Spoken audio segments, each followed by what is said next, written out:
ओम श्रीमते भक्ति वेदांत स्वामी नमस्ते सारस्वती देवी गौरवाणी प्रचारणे निर्विशेष शून्यवादी पाश्चात्य देश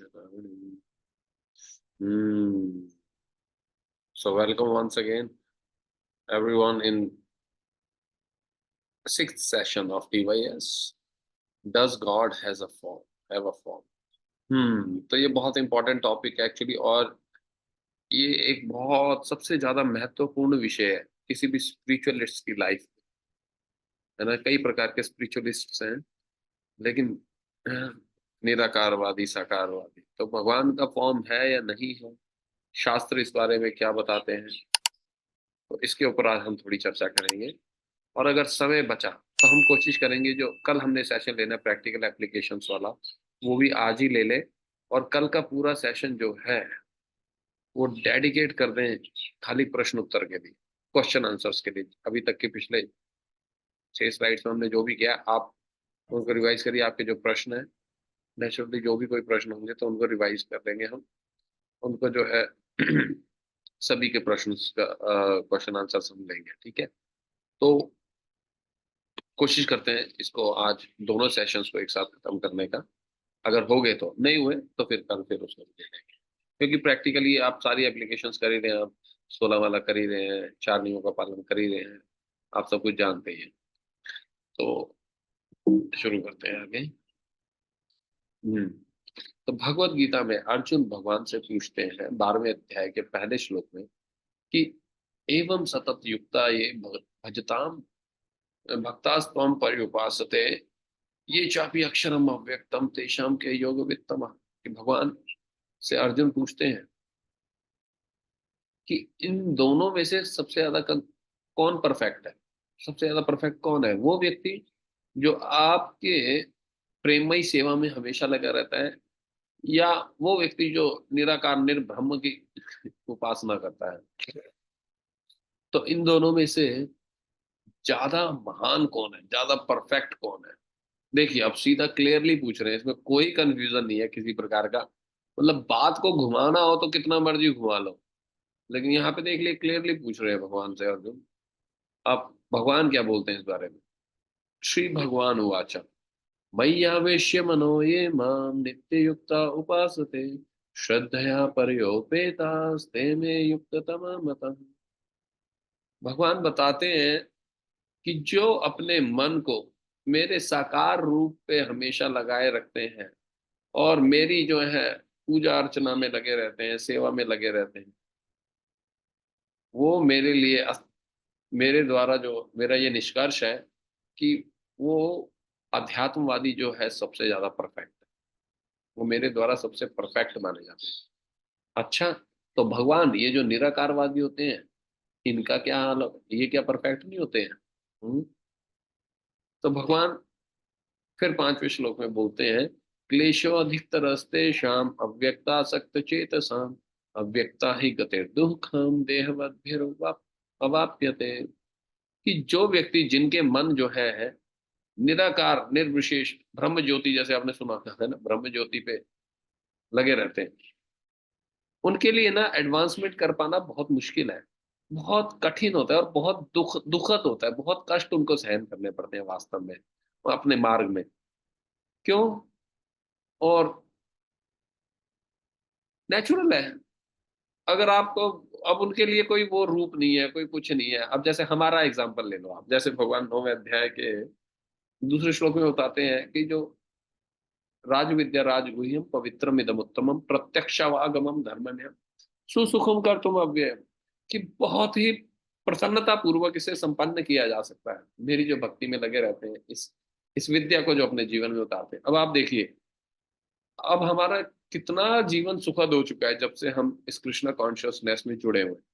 अब मैं आपसे प्रश्न करता हूँ, क्या आपको इसमें क्या तकलीफ है जब से आप कृष्णा कॉन्शियसनेस में जुड़े हो? हाँ, आपको बहुत तकलीफ होती है ये भगवान के बारे में चर्चा सुनने में? बिल्कुल नहीं। कितना आनंद आता है। क्या आपको बहुत तकलीफ होती है प्रसाद पाने में? नहीं जी, बड़ा आनंद आता है प्रसाद पाने में। बढ़िया बढ़िया भोग लगा के हम ठाकुर जी को प्रसाद पाते हैं। अच्छा, क्या आपको बहुत मुसीबत हो जाती है हरे कृष्ण कीर्तन सुनने में? नहीं जी, बहुत आनंद आता है। जब से हरे कृष्णा सुनना शुरू किया तब से हमारे फिल्मी म्यूजिक सुनना बंद हो गया है। समझ रहे हो आप? तो क्या आपको भगवान के दर्शन करने में बहुत तकलीफ होती है? नहीं जी, बहुत आनंद आता है। कितने सुंदर ठाकुर जी के दर्शन होते हैं हमारे राधा गोकुलानंद जी के यहाँ। और कितने अच्छे से सेवाएं सब कुछ हो रही है, कितना हर एक अंग में कितना सुखद है, कितना आनंद ही आनंद है। अब भाई साहब मायावादियों के देख लो जो दूसरी तरफ या ये जितने भी हैं ब्रह्मवादी, इनको देख लो। हम्म ब्रह्मवादी जो है, अच्छा ये भी मैं आपको एक बता दूं कि ब्रह्मवादी और मायावादी जो है इनमें बहुत स्लाइटेस्ट डिफरेंस भी होता है। कई ब्रह्मवादी जो होते हैं वो मायावादी नहीं होते हैं। समझ रहे हैं आप? ये भी ध्यान रखिएगा। मायावादी उनको बोलते हैं जो भगवान के रूप को भी माया बोलते हैं, वो मायावादी होते हैं विशेषकर। लेकिन कई लोग होते हैं जो ब्रह्मवादी होते हैं, वो खाली ब्रह्म में ही अपना प्रसन्न रहते हैं। जैसे हमारे सुखदेव गोस्वामी थे, चार कुमार थे, ये सारे ब्रह्मवादी थे। ये निराकार ब्रह्म की उपासना में लगे थे। मतलब अब भगवान का जैसे ऑल परवेडिंग जो है ना फीचर है, उसी की पूजा करते थे। लेकिन जैसे ही इनका संपर्क हुआ भक्तों के साथ या भगवान के साथ, जैसे भी हुआ, ये तुरंत जो है भक्त बन गए। तो ये उन ब्रह्मवादियों के बारे में बोला जा रहा है यहाँ, मायावादियों के बारे में नहीं बोल रहे भगवान यहाँ। क्लेशो अधिक तरस्ते शाम अव्यक्तासक्त चेतसाम अवक्ता ही गतिर दुख देहवद्भिर्वाप्यते। जिनका जो मन है निराकार ब्रह्म यानी कि ब्रह्म ज्योति में लीन लगा रहता है, उनके लिए एडवांसमेंट कर पाना बहुत मुश्किल है। अब क्यों मुश्किल है एडवांसमेंट कर पाना? अब उनको बोले जी भगवान को भोग लगाओ। अब भाई आकाश में दिखा दो, किसको भोग लगाओगे यार? ना, मतलब कितना मुश्किल है। अब ध्यान किसका करेंगे? अब मैं बोलूं हवा में ध्यान करो, आकाश की तरफ देखो ध्यान करो, कितना मुश्किल है। और यूं देखो राधा गोकुलानंद की तरफ देखो, कितना आनंद है। समझ रहे हैं आप? तो ये स्वाभाविक है हमारी, मतलब ये बहुत कॉमन सा है। अब लेकिन अगर कोई व्यक्ति बोले कि भगवान का वो फॉर्म भी जो है वो मायावादी है, या वो भी माया है, वो भी हम सबके तरह टेम्परेरी है, वो फिर मायावाद में आ, वो फिर गलत होगा। समझ रहे हैं? इसलिए भक्त देखो कितना आनंद लेते हैं। हम फेस्टिवल्स मनाते हैं, कितना आनंद आता है, छप्पन भोग लेके आते हैं सारे, और कितना अच्छा फेस्टिवल माहौल बन जाता है। एक जैसे यूं हम सब जो चीजें हमारे लाइफ से चली गई थी प्रैक्टिकली, वो दोबारा वापस आ गई है।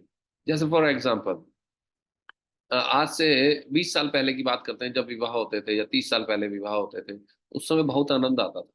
हम्म, हमें आज भी याद है, हम 3 3 दिनों तक जाते थे, बारात लेके किसी बारात में चले जाते, 3 दिन तक उसके घर पे रहते थे, और खूब आओ भगत होती थी, सब खिलाते पिलाते थे बहुत अच्छे से बारातियों को, और बहुत आनंद होता था। बहुत हाथ से प्रयास और वो सब होता था। लेकिन आज देखो, आज वो है ही नहीं। सबके चेहरों पे 12 बजे रहते हैं, सबके निगाहें जो हैं एक दूसरे पे टिकी रहती हैं कि कौन क्या पहन के आया, कौन नहीं पहन के आया। पहले जो था, पहले भी होता था ये सब, पर इतना नहीं था। अब तो बहुत ही ज्यादा जलन हो गई है सोसाइटी में। तो आज वो शादी ब्याहों में उस तरह का प्रेममयी आदान प्रदान वो सब नहीं होता है आजकल। आजकल इतना ज्यादा द्वेष और वो सब बढ़ गया है। आजकल ऐसे लगता है ठीक है, गए, जाके खा के आ गए, जानवरों की तरह खड़े होके। पहले बिठा के खिलाते थे। हाँ, आजकल स्टैंडिंग खाना है जी, स्टैंडिंग स्टैंडिंग। आजकल उन्होंने सब स्टैंडिंग कर दिया है जी, स्टैंडिंग, खड़े होके खाइए। जैसे गाय भैंसे खड़े होके खाती है। वैसे खाओ और खा के आ जाओ, बाय बाय, 2 घंटे में शादी खत्म है। और भूत प्रेतों की तरह शराब पी के डीजे पे नाचो, ना किसी से बात करने का समय ना कुछ। तो खत्म ये शादियां आजकल। लेकिन आज हम देखिए, आज वही आदान प्रदान जो है, जिस तरह का आपस में मिलते थे, हम परिवार की तरह एक दूसरे से मिलते थे। आज हमारे जब हम अपने सेंटर में कांगड़ा में बनाते हैं, अभी पीछे हमने श्री नरसिंह चतुर्दशी सेलिब्रेशन किया था, कितना आनंद आया था। सब भक्त कितने आए थे उत्साहित होके, सबने पार्टिसिपेट किया। एक दूसरे को देख के प्रसन्न होते हैं, एक दूसरे को देख के खुश होते हैं। कोई किसी से कोई जलन नहीं, कोई कुछ नहीं। सब बस भगवान को सेंटर में रख के सब आनंद ले रहे हैं मनुष्य जीवन का अपने। सब डांस कर रहे हैं, सब कीर्तन कर रहे हैं, बिना शराब पिए हुए। कितना आनंद है, कितना आनंद है, सोचिए। तो ये कल्चर भी है, एक बहुत अच्छा कल्चर एक इस्टेब्लिश होता है भगवान के, अगर हम सेंटर में रखें। लेकिन निराकार ब्रह्मवादी जो होते हैं नहीं, ये बेचारे इस कल्चर को फील नहीं कर पाते। ये ऐसे बस सोहम सोहम करके, मतलब, या उसी तरह से ना, मतलब ये जो बड़ा नीरस जीवन है। इतनी तपस्या, इतनी कठिन, मतलब ड्राई, चेहरे पे स्माइल तक नहीं आती।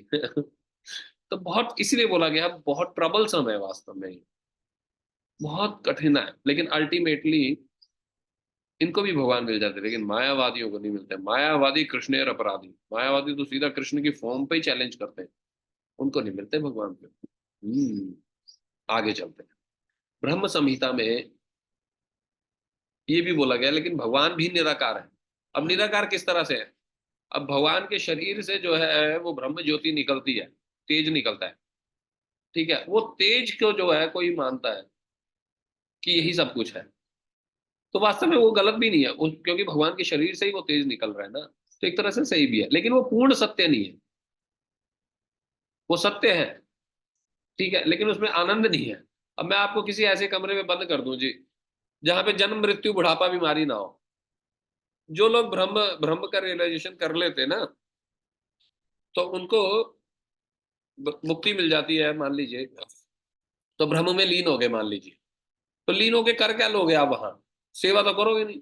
अब जीवेरे स्वरूप है कृष्णेर नित्यदास, हम तो सेवा के लिए बने हैं। अब वहां पे कितने दिन तक आप ऐसे रह लोगे, जहाँ पे कोई नेचुरली बड़ा अच्छा लगेगा जब इस मृत्यु लोक से छूट के हम शुरू शुरू में जाएंगे, तो हमें बड़ा अच्छा लगेगा, वहां जन्म नहीं है, मृत्यु नहीं है, बुढ़ापा नहीं है, बीमारी नहीं है, एकदम, है ना, ओम ओम कर रहे हैं हम, जो भी कर रहे हैं, ठीक है। पता नहीं कैसा एक्सपीरियंस होगा वो, बट सुना है कि बहुत बढ़िया एक्सपीरियंस होता है ब्रह्म का एक्सपीरियंस, इस संसार के किसी भी एक्सपीरियंस से कहीं ऊंचा एक्सपीरियंस। लेकिन उसमें भी आप कब तक रहोगे लटके हुए त्रिशंकु की तरह? इसीलिए क्या होता है कि वो फिर वापस आ जाते हैं एक्टिविटीज में, इस तरह के लोग ब्रह्म साक्षात करने के बाद भी, क्योंकि वहां पे फिर सेवा करनी है ना उनको, सेवा फिर उनको अच्छे से मिलती नहीं, इसलिए वो फिलेंथ्रोपिक से अल्ट्रुइस्टिक एक्टिविटीज में लग जाते हैं, दोबारा से हॉस्पिटल खुदवाने लग जाते हैं, कुएं खुदवाने लग जाते हैं, गरीबों को कंबल बांटो, ये बांटो, वो बांटो, फिर से पुण्य कर्मों में लग जाते हैं, क्योंकि कर्म के बिना तो रह नहीं पाता ना इंसान। तो इसीलिए हमारा बड़ा सौभाग्य है कि हमें डायरेक्ट ठाकुर जी की सेवा करने का मौका मिलता है। तो भगवान निराकार भी है, लेकिन भगवान निराकार ही है, ये बोलना सही है। अब जैसे यहाँ पे ब्रह्म संहिता में बता रहे हैं 5वें अध्याय के 40वें श्लोक में, यस्य प्रभा प्रभतो जगदंड कोटि कोटिश्व अशेष वसुधादि विभूति भिन्नम तद्ब्रह्म निष्कलम अनंत अशेष भूतम गोविंदमादि पुरुषम तमहम भजामि। मैं उन भगवान की गोविंद की शरण लेता हूँ। एक मिनट यार। मैं उन भगवान गोविंद की शरण लेता हूँ, क्योंकि जो निराकार निर्ब्रह्म के सोर्स है, उन्हीं से पूरा ये निकला हुआ है। और उपनिषदों में हर जगह इस चीज का वर्णन किया गया है कि निराकार निर्ब्रह्म भी जो है भगवान से ही निकला, बट इसका मतलब ये नहीं है कि भगवान वही निराकार हो गए हैं, नहीं। भगवान निराकार भी कह सकते हैं, क्योंकि वो उसमें, क्योंकि भगवान के ही शरीर से निकलने के कारण उससे उनसे अभिन्न है वो ज्योति। समझ रहे हैं आप? तो वो ज्योति जो है वो परम सत्य है, आप कह सकते हो, सत्य है, सत्य है वहां पे, है। चित्त है, लेकिन आनंद नहीं है। थोड़ा बहुत ज्ञान भी होता है उनको, तभी तो वहां तक पहुंचते हैं, लेकिन आनंद मिसिंग होता है वहां पे। जो आनंद भक्त लोग उठाते हैं वो ये ब्रह्मवादी नहीं उठा पाते। ठीक है, आगे। Impersonal Brahma Jyoti is the effulgence of the personal God Shri Krishna. जैसे श्री ईशोपनिषद के 15वें श्लोक में भी बता रहे हैं, हिरण्मय पात्रेण, हाँ, सतस्यापिहितं मुखम तस्य त्वं पुषान अपावृणु सत्य धर्माय दृष्टये। Hey, oh my Lord, sustainer of all that lives, your real face is covered by your dazzling effulgence. Kindly remove that covering and exhibit yourself to your pure devotee. यो हम भक्त रिक्वेस्ट कर रहे हैं कि हे भगवान, आपका जो फेस है ना, आपका जो मुख चंद्र है, वो आपकी इस ब्रह्म ज्योति से ढका हुआ है। कृपया करके इस डैजलिंग इफल्जेंस को, जो कि अथाह जो है एकदम, इस चमकती हुई ब्रह्म ज्योति को मेरे सामने से हटाओ, और मुझे अपना जो वास्तव में स्वरूप प्रकट करिए मेरे सामने। तो भक्त इस तरह से प्रार्थना करता है। तो शास्त्रों में सीधा सीधा बताया गया भगवान का रूप है।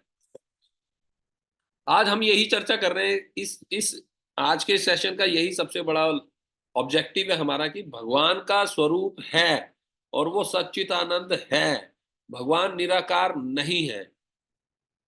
ये हम शास्त्रों के आधार पे आज चर्चा करके सिद्ध कर रहे हैं, ताकि कल को आपसे कोई पूछे तो आप बोल सकते हैं कि भैया हम सेंटिमेंटल नहीं है, जो हम इस तरह से ठाकुर जी के विग्रह की सेवा पूजा कर रहे हैं। शास्त्रों में बोला गया है, लेकिन उन शास्त्रों को पढ़े तब ना। आगे, हाँ, भगवत गीता के 14वें अध्याय के 27वें श्लोक में भगवान बता रहे हैं कि निराकार ब्रह्म ज्योति जो है वो मेरे से ही निकली है। एक और ये प्रूफ दे रहे हैं, ब्रह्मणो ही प्रतिष्ठा हम अमृतस्या व्ययस्य च शाश्वतस्य च धर्मस्य सुखैश सुखस्यैकांतिकस्य च। I am the source of impersonal Brahman, which is immortal, imperishable, and eternal, and is the constitutional position of the ultimate happiness. तो बता रहे हैं कि उस निराकार निर्ब्रह्म का जो है सोर्स मैं ही हूं, मेरे से ही वो निकला है। अब और इससे कैसे क्लियरली बताएं, आगे देखते हैं। अब हम देखते हैं जैसे कोई भी चीज है जो अपने आप नहीं आती है, आज तक आपने ऐसी जो चीज देखी है जो अपने आप ही प्रज्वलित हो गई हो, जैसे आपके कमरे में बल्ब जलता है, बल्ब जलता है तो बल्ब भी है ना साथ में भाई। अब लाइट आती है, बल्ब की लाइट आती है, अब लाइट आ रही है जी, लेकिन ये लाइट कैसे आ रही है, हाँ जी आ रही है, कहीं से आ रही है, ये कैसे इलॉजिकल बात है, बल्ब है, बल्ब से लाइट आ रही है ना। उसी तरह सूर्य है, सूर्य से लाइट आ रही है, ठीक है ना। अपने आप क्या है, मतलब ये कितनी इलॉजिकल बात है, सोचिए। अपने आप हो रहा है जी, अपने आप लाइट आ रही है। कभी तक आज आज तक कभी आपने सुना कि लाइट निकली कहीं से और लाइट थी और लाइट से फिर बल्ब बन गया अपने आप, ऐसा कभी हुआ? अरे बल्ब से लाइट आई है, कभी कभी आज तक लाइट से बल्ब बनता हुआ देखा कभी आपने? ये लाइट से जी कार बन गई, गधा बन गया, घोड़ा बन गया लाइट से, ऐसे कैसे हो सकता है? कितना इलॉजिकल है। तो सूर्य है तो इसलिए सूर्य की रोशनी भी है, समझ रहे हैं आप? अब फूल है, फूलों में खुशबू होती है, खुशबू कहाँ से आ रही है? अपने आप ही आ रही है, ये पता नहीं कहाँ से आ रही है अपने आप। अरे भाई फूल है तब उसमें खुशबू है ना, खुशबू अपने आप कैसे आ गई? फूलों से आई है खुशबू, खुशबू से फूल थोड़ी आया है, ठीक है।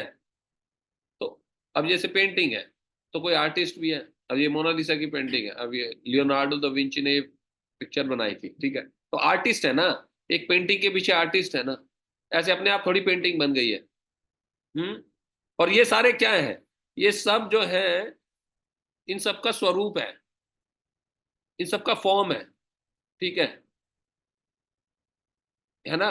फ्लावर का भी एक फॉर्म होता है ना, सूर्य का भी एक फॉर्म है, जैसे हमने पहले कई बार डिस्कस कर चुके हैं इस चीज को, सूर्य, सूर्य लोक और सूर्य देव, है ना, तो उनका भी फॉर्म है, वहां से लाइट निकल रही है? सोर्स से जो है फ्रेग्रेंस निकल रही है, फ्लावर से जो है खुशबू निकल रही है, फ्लावर भी जो एक फॉर्म है, ठीक है। एक पेंटिंग बनाई है आर्टिस्ट, तो आर्टिस्ट का भी फॉर्म है ना, आर्टिस्ट निराकार तो नहीं है। उसी तरह से म्यूजिक है, तो म्यूजिक अपने आप पैदा हो रहा है भाई, कोई गा रहा है, म्यूजिशियन है, वही तो निकाल रहा है ना म्यूजिक।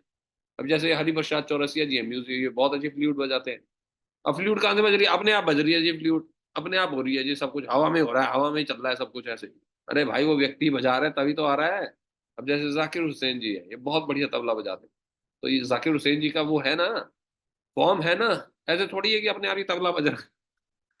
मतलब कैसे इलॉजिकल बात करते हैं लोग। हम्म? अब ये बड़ी बड़ी स्काई स्क्रैपर्स बिल्डिंग है, तो ये कोई आर्किटेक्ट ने बनाई है, तो वो आर्किटेक्ट कोई मनुष्य है ना, कोई फॉर्म वाला है ना, कोई बिना फॉर्म का कोई व्यक्ति ने कैसे बना दिया ये सब कुछ, इतने बड़े बड़े। हम्म? अब ये पुत्र है तो उसका पिता है, तो पिता से पुत्र निकला है ना, पुत्र अपने आप पैदा हो गया जी, पुत्र पता नहीं कहाँ से, घास में एक दिन आया, हम गए थे तो अपने बहुत सारे पुत्र पैदा हो गए थे घास में, ऐसे हो गए पैदा, पता नहीं क्या हो गया जी, अपने आप ही मनुष्य बन गया। ऐसे थोड़ी है यार। या जैसे वो डार्विन बोलता था मूर्ख, बंदरों से मनुष्य बन गया अपने आप। तो प्रभुपाद जी उसके उत्तर में बोलते थे कि तुम्हारा दादा और परदादे या तुम्हारे पूर्वज बंदर होंगे, हमारे नहीं थे, हमारे तो मनुष्य ही थे भैया। तो समझ रहे हैं आप? तो इस तरह से मतलब ये इलॉजिकल कहना है कि मतलब अपने आप ही सब कुछ हो रहा है जी। तो हम देख रहे हैं हर एक चीज के पीछे कोई ना कोई आर्टिस्ट है, कोई व्यक्ति है और जिसका कोई फॉर्म है। हम्म?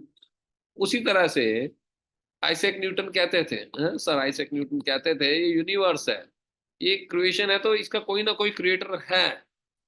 तो वो क्रिएटर कैसा होना चाहिए? ऑफ कोर्स कोई व्यक्ति होना चाहिए, है, कोई फॉर्म वाला व्यक्ति होना चाहिए, निराकार ब्रह्म से थोड़ी, हवा से थोड़ी निकल गए ये सारे के सारे, इतने सारे। हैं? हमने जैसे लास्ट कई 2-3 सेशन पहले डिस्कस किया था, कितने कॉम्प्लेक्स यूनिवर्स जो है ये अपने आप बन गया। तो कोई ना कोई क्रिएटर है, इतने बड़े बड़े साइंटिस्ट भी बोल रहे हैं। और क्रिएटर जो है इसका मतलब एक पर्सन है।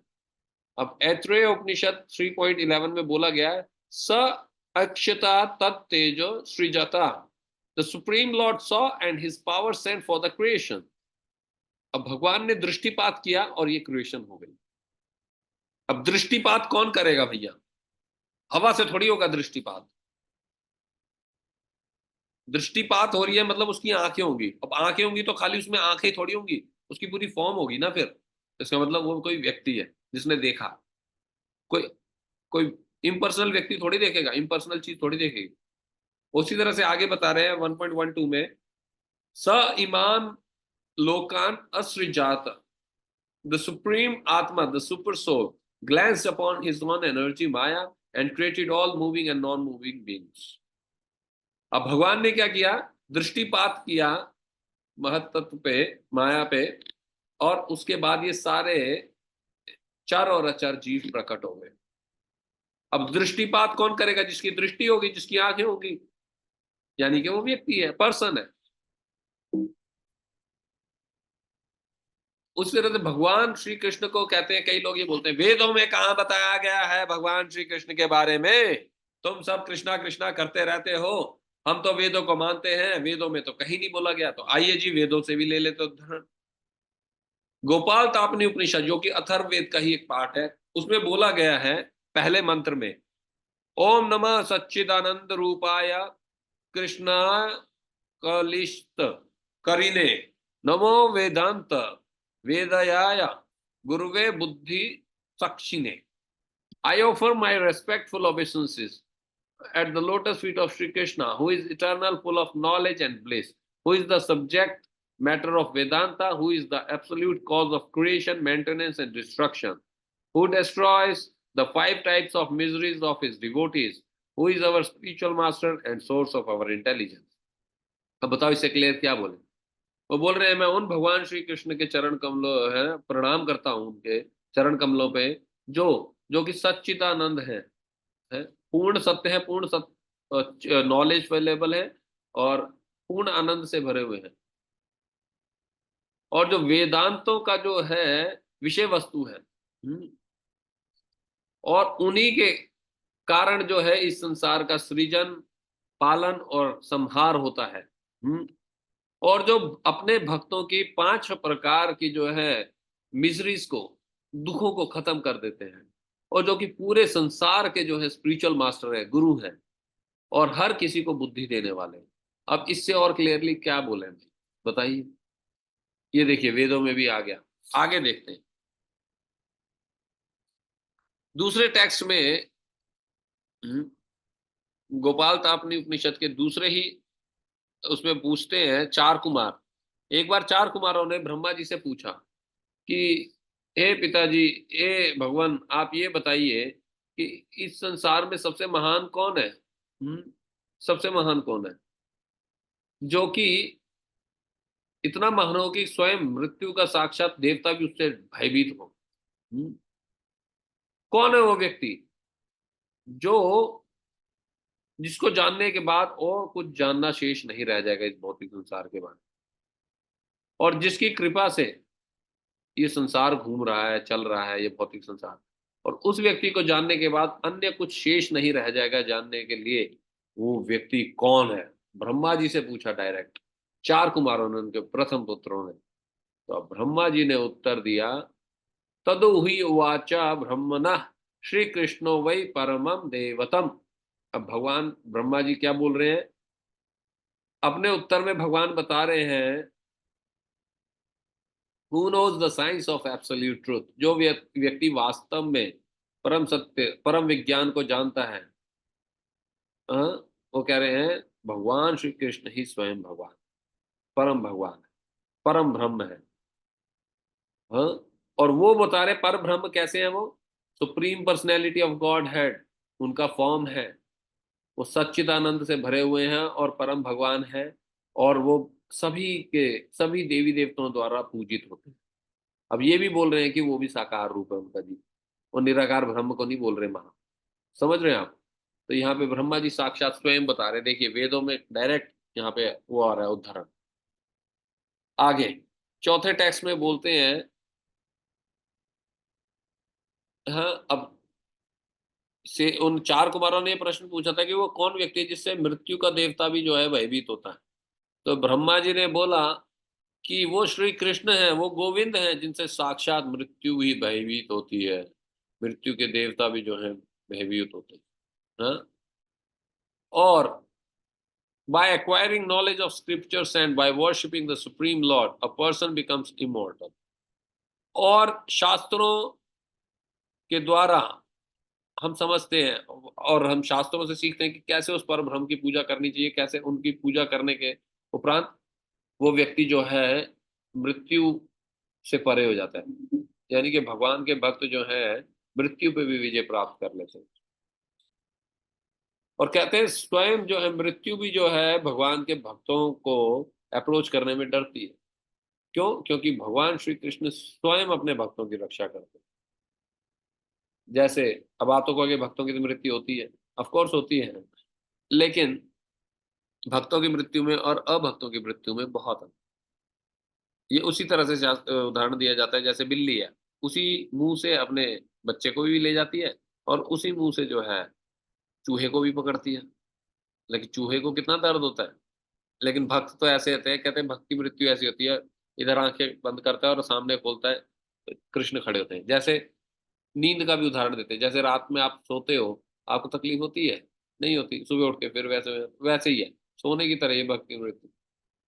अब कोई बोले फेंकू, फेंक रहे हो, हम नहीं विश्वास करते, हम क्यों विश्वास करें? तो मत करो, सड़ते रहो इस संसार में।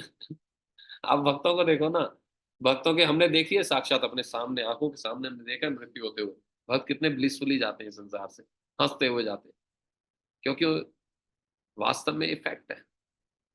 भक्त जो है उनको भयभीत नहीं होते वो, क्योंकि उनको पता है कि मैं कहाँ जा रहा हूँ। इस शरीर को छोड़ने के बाद मैं ठाकुर जी की सेवा में लगा था और लगा ही रहूंगा, मैं तो ये शरीर हुई नहीं, वो पूर्णतः ये रियलाइज कर लेते हैं। इसलिए उन्हें भयभीत नहीं होते। लेकिन जो व्यक्ति जो नहीं मानेगा, ना माने, अब उसे हमें क्या मनवाना। मत मानो भैया, रहो सड़ते हुए। और भक्त देखिए वैसे भी अपना जीवन इतना अच्छा बिताते हैं, इतने खुश रहते हैं बाकियों की अपेक्षा में। भक्तों का जीवन कितना पवित्र और कितना उच्च कोटि का होता है, कितना आनंद से बिताते हैं जीवन। तो मृत्यु के बाद तो बात ही बात है। आप मृत्यु सामने ही देख लीजिए, इस शरीर में रहते हुए भक्तों का जीवन और अपने जीवन में कितना अंतर। तो खैर, ये बात सत्य है कि साक्षात जो है मृत्यु, और ऑफ कोर्स जब भगवान के धाम में हम चले जाते हैं तो हमें एक्सटर्नली भी मृत्यु तो आती ही नहीं है। और इस संसार में भी कई ऐसे भक्त गए हैं जो इसी शरीर सशरीर गए हैं। जैसे अभी बहुत सारे समय पहले की बात नहीं है, लगभग 550 साल पहले की बात है, संत तुकाराम जी आपने सुना होगा, महाराष्ट्र के साक्षात गरुड़ जी के ऊपर बैठ के चले गए इसी शरीर से। उनको शरीर छोड़ने की भी जरूरत नहीं पड़ी। आप जाइए महाराष्ट्र में, वहां पे अभी भी है संत तुकाराम जी का। वो तो अभी कुछ दिन पहले की घटना है, ज्यादा पुरानी थोड़ी है, कलयुग की बात है। और वैसे भी हमारे ध्रुव महाराज हैं, ध्रुव महाराज मृत्यु के सर पे पैर रख के गए थे, वो मृत्यु खड़ी थी साथ में। स्वामी जी अपना शरीर छोड़ दीजिए, अब तो आप जा रहे हो गोलोक धाम जी, छोड़ दीजिए। तो उन्होंने बोला अच्छा ठीक है, उसके सर पे पैर रखा, विमान में बैठे और चले गए, बाय बाय। वो तो उसी शरीर से चले गए। समझ रहे हैं आप? तो ऐसे भी वो हुए हैं भक्त, जो जिन्होंने शरीर छोड़ा ही नहीं है। Of course. आगे, अब ये तो थी हमारे वेदों की बातें और हैं पुराणों की बातें। अब देखते हैं दूसरे रिलीजन्स वाले क्या कहते हैं, भगवान का फॉर्म है या नहीं है, क्या है। अब बाइबल में बताया गया है, एक एजेकियल 1.26 में बताया गया है भगवान के बारे में, the semblance of a human form. भगवान कैसे हैं? मनुष्य के तरह दिखते हैं भगवान। अब देखिए क्लियरली बताया गया है। अब जेनेसिस 18वें और 19वें अध्याय में बताया गया, God appear before Abraham in a human like form, कि भगवान जो है अब्राहम के सामने मनुष्य रूपी उसमें प्रकट हुए, मनुष्य की तरह रूप था उनका। देखिए, वास्तव में मनुष्य की तरह रूप नहीं है।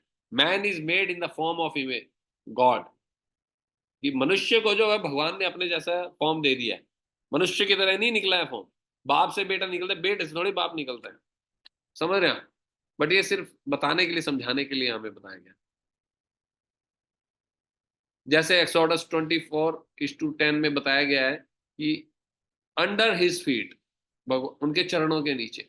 अब देखिए किसी के चरण होंगे तो इसका मतलब उसका फॉर्म है ना, ठीक है। अब the eyes of the Lord, genesis 38:7 में बताया गया है कि भगवान की आंखें हैं। 11:1 में बताया है भगवान के कान भी हैं। हम्म? और finger of God, inscribed with the finger of God, exodus 31:18 में बताया गया है। तो ये जिसके कान है, जिसकी आंखें हैं, जिनकी उंगलियां हैं, वो सब क्या है? वो भगवान नहीं है? वो मतलब फॉर्म नहीं होगा? वो क्या बिना फॉर्म के होगा? आगे कुरान में बताया गया है अल्लाह फेस, भगवान का फेस, अल्लाह की आंखें, अल्लाह आइज है। तो ये सब भी जो है, अब जिसके फेस होगा, जिसकी आंखें होंगी, वो सब क्या निराकार होगा क्या वो? आप बताइए। तो इसीलिए हमारे को बहुत ध्यानपूर्वक, क्योंकि कहते स्पिरिचुअल लाइफ में थोड़ी सी भी गिरती ना आदमी को बर्बाद कर देती है। तो ये फैक्ट हमारे को क्लियर करना बहुत जरूरी है हमारे आध्यात्मिक जीवन में, अगर हम तरक्की करना चाहते हैं, कि भगवान का जो है एक साकार रूप है, भगवान निराकार नहीं है। ये एक बहुत इंपॉर्टेंट वो है। अगर हम भक्ति में आगे तरक्की करना चाहते हैं तो इसको समझना सिद्धांत को बहुत जरूरी है, इसलिए इस पे इतना बल दिया जा रहा है। आगे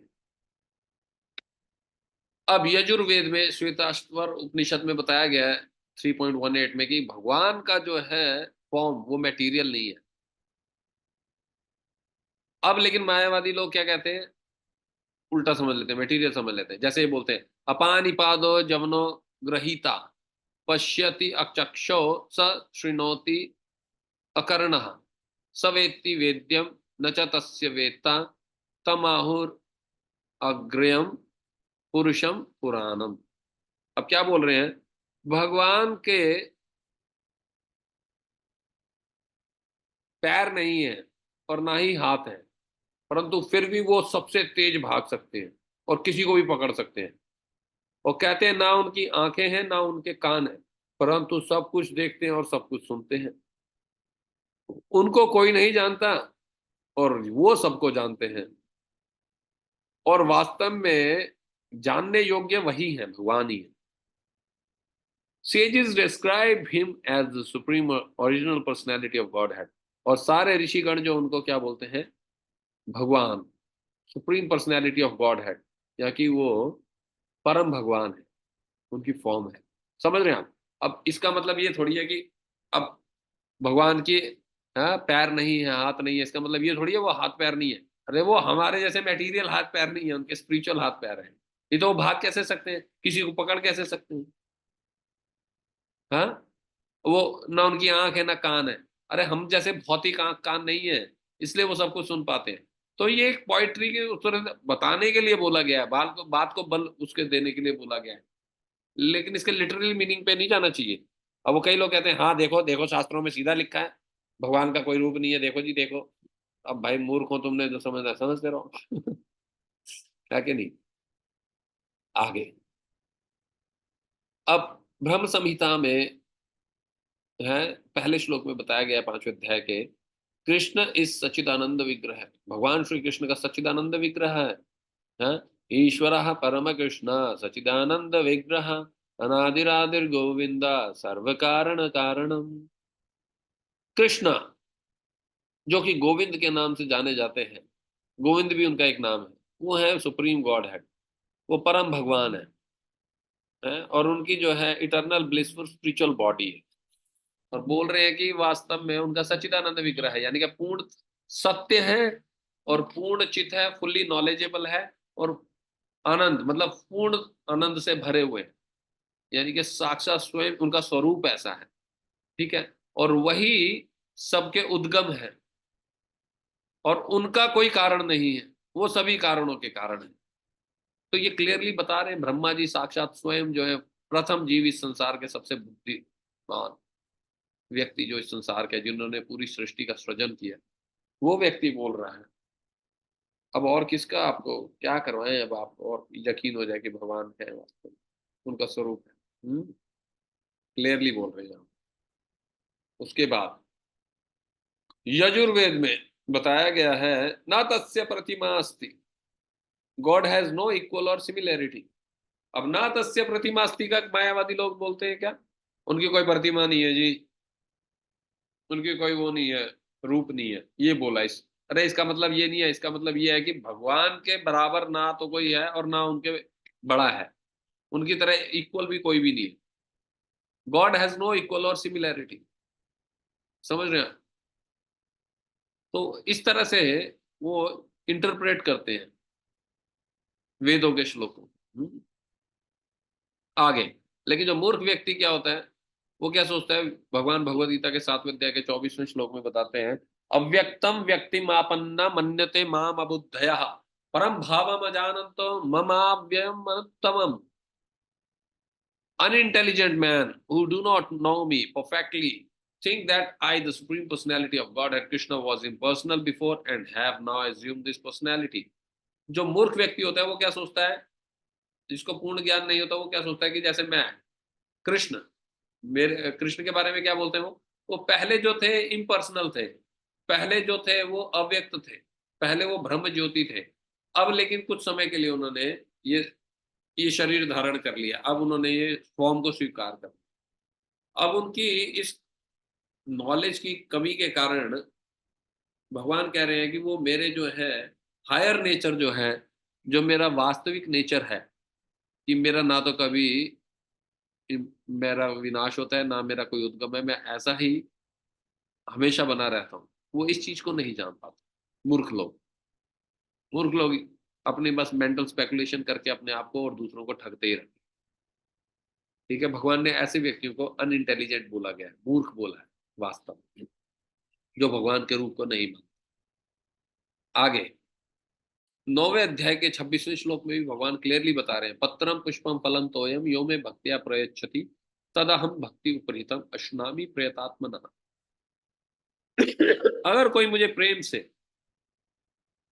हाँ, एक पत्ता, फूल, फल या जल अर्पित करता है तो मैं इसे स्वीकार करता हूँ। अब भाई पत्ता, फूल, फल और जल कौन स्वीकार करेगा, हवा, लाइट? नहीं, जिसका कोई स्वरूप होगा वही करेगा ना, बिना स्वरूप के कैसे स्वीकार कर लेंगे ठाकुर जी। तो कॉमन सेंस की बात है ये। आगे 18वें अध्याय के 65वें श्लोक में भगवान बता रहे हैं, मन मना भव मद भक्तो मद्याजी माम नमस्कुरु मामे वश्यसि सत्यम ते प्रतिजाने प्रियोसि मे। भगवान कहते हैं, always think of me, become my devotee, worship me and offer your homage unto me. Thus you will come to me without fail. I promise you this because you are my very dear friend. भगवान यहाँ पे वादा कर रहे हैं, क्या कह रहे हैं, कि हमेशा मेरा चिंतन करो, मेरे भक्त बनो, मेरी पूजा करो, मुझे प्रणाम करो, और इस तरह से अगर आप करोगे तो तुम मेरे पास अवश्य आ जाओगे। और मैं तुम्हें प्रॉमिस करता हूं, मैं तुम्हें वचन देता हूं। क्यों? क्योंकि तुम मेरे बहुत प्रिय मित्र हो। अब भगवान यहाँ पे मेरे मेरे मेरे को करो, मेरे को करो, मेरे को करो, मेरा मेरा कौन बोलता है, जिसका कोई रूप होता है वही बोलता है ना। कोई निर्भ्रम थोड़ी बोलेगा मेरा मेरा मेरा, निर्भ्रम का तो कुछ है ही नहीं, स्वरूप ही नहीं है। तो यहां से भी सिद्ध होता है कि भगवान एक पर्सन है। अब मैं बोलूं ऑलवेज थिंक ऑफ मी, अब अब हमेशा अब बादल के बारे में चिंता करो, निराकार लाइट के बारे में चिंता करो। चिंतन तो किसी व्यक्ति का होता है ना, किसी उसका थोड़े होगा, किसी व्यक्ति विशेष का चिंतन होता है ना, किसी व्यक्ति विशेष के हम भक्त बनते हैं, किसी व्यक्ति विशेष की हम पूजा करते हैं, किसी व्यक्ति विशेष को हम प्रणाम करते हैं। हवा में थोड़े करते हैं प्रणाम, जहां तहां जब देखो वहीं लौट गए, ये हर जगह भगवान ही है? ऐसे थोड़ी है, तो हर जगह ही वो एक स्थिति बहुत ऊंची है, इस तरह से कई अवधूत करते हैं, लेकिन उनकी बात नहीं कर रहे हैं। एक कॉमन सेंस की बात कर रहे हैं कि यहाँ पे भगवान मेरा मेरा मेरा कर रहे हैं, तो मेरा मेरा कौन करता है, इसका फॉर्म होता है। और ये फॉर्म जो है हमारे भौतिक संसार की तरह नहीं है फॉर्म, ये सच्चिदानंद, हमारी तरह नहीं है टेम्परेरी फॉर्म। आगे ब्रह्म संहिता के 5वें अध्याय के 30वें श्लोक में भगवान का फिर सुंदरता का वर्णन किया, कितने सुंदर है भगवान। वेणु क्वणंतम अरविंद दलाय ताक्षम बर्हावतम समासितम पुद सुंदरांगम कंदर्प कोटि कमनीय विशेष शोभम गोविंदमादि पुरुषम तमहम भजामि। कि जो वेणु बजाते हैं, और इतनी मतलब भगवान की वेणु जो है जब बजती है तो सब कुछ स्तब्ध हो जाता है, सब कुछ शांत, सब एक टक होके सुन रहे होते हैं, गौएं वहीं खड़ी हो जाती हैं, पक्षी वहीं बैठ जाते हैं, हाँ, इवन पत्थर तक पिघल जाते हैं, क्या बजाते हैं वेणु, हाँ। अरविंद दलायताक्षम, और कमल नयन, कमलों की पंखुड़ियों की तरह उनके नयन है, और जो कि बरहावतम मासितम, मोर पंख धारण करते हैं, और सुंदर सुंदर सुकोमल अंग है उनके, और करोड़ों काम देवों से भी अधिक उनकी शोभा है, इतने सुंदर है। ऐसे गोविंद का मैं भजन करता हूँ। अब सोचिए भैया, ये किसी पर्सनल की ब्यूटी है उसी के बारे में एक्सप्लेन कर रहे हैं ना, किसी निराकार ब्रह्म की थोड़ी एक्सप्लेन कर रहे हैं। हाँ, ब्रह्मा जी स्वयं कर रहे हैं भगवान की जो है मतलब सुंदरता की प्रशंसा। तो इतना सुंदर कौन है इस संसार में? कोई भी नहीं है। ठाकुर जी से सुंदर कोई नहीं है संसार में। कोई दिखा दो अगर कोई हो ऐसा व्यक्ति तो, एक ही है बस, ठाकुर जी, और कोई नहीं है। आगे, हाँ, 31वें श्लोक में बताते हैं ब्रह्मा जी, अलोल चंद्र कलसद वनमाले वंशी रत्नांगदम प्रणय केली कला विलासम श्यामम त्रिभंग ललितम नित्य प्रकाशम गोविंदमादि पुरुषम नियत प्रकाशम गोविंदमादि पुरुषम तमहम भजामि। अब कहते हैं मैं उन भगवान गोविंद की जो है शरण लेता हूँ, उनकी पूजा करता हूँ, जिनका गले में सुंदर फूलों की माला लटक रही है, और उस माला में क्या है? चंद्रमा का लॉकेट है, चंद्रमा का लॉकेट है, जिनके दो हाथ जो है वेणु पकड़े हुए हैं, सुंदर दो हाथ है, और जो इतने तरह तरह के आभूषण पहने हुए हैं, और जो अपनी हमेशा प्रेममय लीलाओं में व्यस्त रहते हैं, और अपने भक्तों को आनंद प्रदान करते हैं इन लीलाओं से, भक्तों के सामने प्रकट होते हैं। और जो हमेशा त्रिभंग है, थ्री फोल्ड बेंडिंग है ना, भगवान तीन जगह से टेढ़े हैं, है ना, तीन जगह से टेढ़े हैं, ऐसे त्रिभंग ललित फॉर्म में हमेशा खड़े रहते हैं। ऐसे भगवान गोविंद की मैं शरण में। अब बताइए यार, इससे अच्छा और क्या क्लियरली एक्सप्लेन करें कि भगवान का जो है स्वरूप है, भगवान निराकार नहीं है। और जैसे हम कल भी चर्चा कर रहे थे, भगवान का एक एक अंग इतना सुंदर है कि जब ऐसे त्रिभंग ललित ऐसे फॉर्म में खड़े होते हैं तो बस लोग सालों साल देखते भी रहेंगे ना तो भी पूरे स्वरूप के दर्शन हो ही नहीं पाते हैं, क्योंकि जहां अटका होता है वो वही नजरें अटकी रहती हैं, आगे बढ़ ही नहीं पाती है। और बाद में फिर वो पूछते हैं कि अरे हम तो पूरा देख ही नहीं पाए उसको। तो इतने सुंदर स्वरूप का वर्णन है, और उसको ये मायावादी लोग कहते हैं ये माया है। भगवान के रूप को कहते हैं माया। तो इसलिए वो खुद ही माया में गिरे हुए मायावादी। इसलिए भगवान कहते हैं मायावादी कृष्णेर अपराधी, कृष्ण के अपराधी है उसको। क्यों? क्योंकि भगवान की फॉर्म को भी वो नहीं, इसलिए इतने ड्राई रहते हैं। अब किसी मायावादी से बात करने लगेगा जैसे पता नहीं उसकी भैंस किसी ने छीन ली है, एकदम ऐसे शक्ल पे 12 बजे होंगे जैसे कोई नहीं। और किसी भक्त की शक्ल देखो, एकदम आनंदित रहता है, भक्त है, हरि बोल हरे कृष्णा, इधर बोल, आप प्रसाद पाने बैठते हैं भक्त, हरि बोल इधर आओ, और डाले यहाँ पनीर, कम पनीर क्यों डाला है? दबा के खा रहे हैं, आनंद ले रहे हैं, ऐश कर रहे हैं, कोई टेंशन नहीं। हर एक भक्त कितना खुश है, कितना आनंद है ठाकुर जी की सेवा में। तो ये मायावादी लोग कहाँ वो आनंद होते हैं उनके चेहरे पे, एकदम ड्राई होते हैं, एकदम बुझे हुए मोमबत्ती की तरह। यही कारण है, क्योंकि वो भगवान के साकार रूप को नहीं मानते। तो बहुत बहुत धन्यवाद। हरे कृष्ण कृष्ण कृष्ण हरे हरे, हरे राम राम राम हरे हरे। तो इन सब चीजों से आपको पता लग गया होगा कि हम वास्तव में ठाकुर जी के जो हैं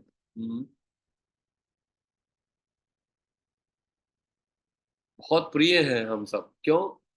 क्योंकि हम उनके इस चीज को समझ पा रहे हैं कि उनका साकार रूप है, निराकार रूप में। यही अगर इतना भी समझ जाए तो ये बहुत बड़ी उपलब्धि है, और उसके हम भजन पूजन अच्छे से कर दे, अपराध रहित होते। सो थैंक यू सो मच, बहुत बहुत धन्यवाद आप सब भक्तों का। अगर किसी भक्त का कोई प्रश्न है तो प्लीज पूछिए, otherwise we will stop here. हरे हरे कृष्णा प्रभु जी, पंचांग प्रणाम। हरे कृष्ण माता जी। जी, क्या सुना? प्रभु जी एक हाँ जी, प्रभु जी थैंक यू सो मच प्रभु इतना सुंदर समझाने हाँ? के लिए। थैंक यू सो मच प्रभु जी इतने अच्छे से समझाने के लिए। ओह! प्रभु जी थैंक एक यू, प्र थैंक हाँ जी, प्रभु जी जैसे आपने बताया कि जो मतलब निर्विशेषवादी होते हैं, जो ब्रह्म की उपासना करते हैं, वो ब्रह्म ज्योति में समा जाते हैं।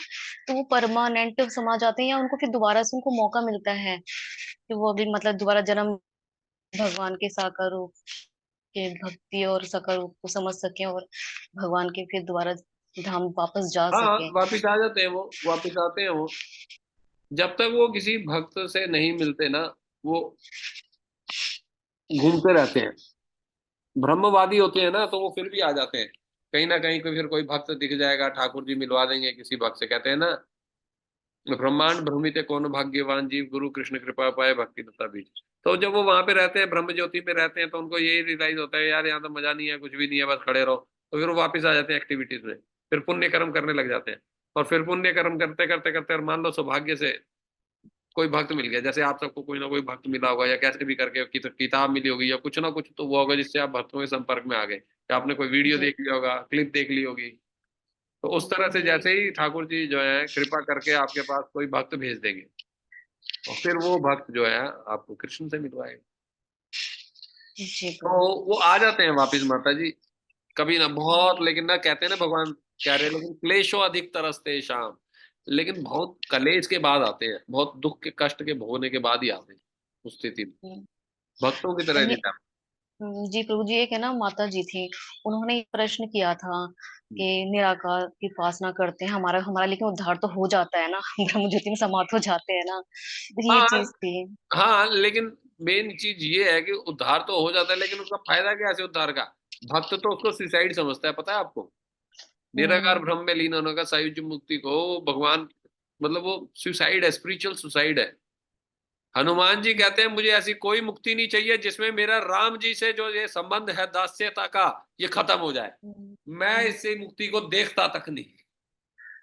हुँ, मैं इसी चीज में प्रसन्न हूं, मैं उनका दास हूं, और वो राम नाम लेके एक टांग पे हमेशा नाचते रहते हैं, आनंदित रहते हैं। हाँ, विनम्रता से ठाकुर जी की सेवा में हमेशा लगे रहते हैं।